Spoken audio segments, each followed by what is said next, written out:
हमर मौगी खेलत बिया पबजी, हम तो दुनू बेरा काटानी सब्जी। भैया के बोला दे ना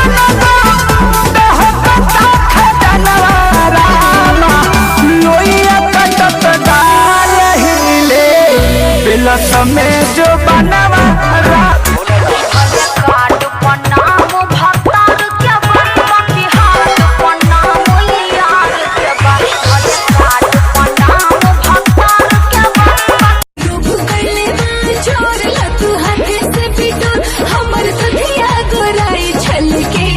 नहलू कौन साबुन से मलके जवानी तोहर छला छला छला के। छोटे मोटे गिफ्ट एगो किन ली हाँ, सूट बूट मन पहिन ली हाँ, कटब अपने हाथे केक मुँह में खियाई हाले बानी बोटे चांस तारांस को के जाई हो जानी तू ल जाई हो मन तावे बड़े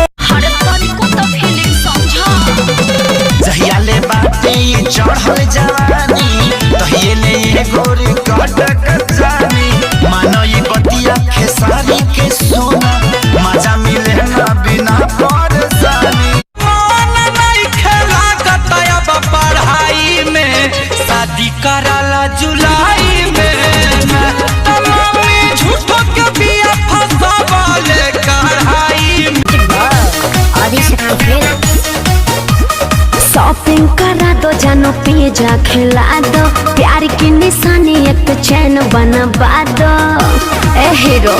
शॉपिंग करा दो जानो पिज्जा खिला किस्म के बधैले बीमारी का भइल टैबलेट मंगा के तनी को छुआ वाला पर चल जाई पता रुक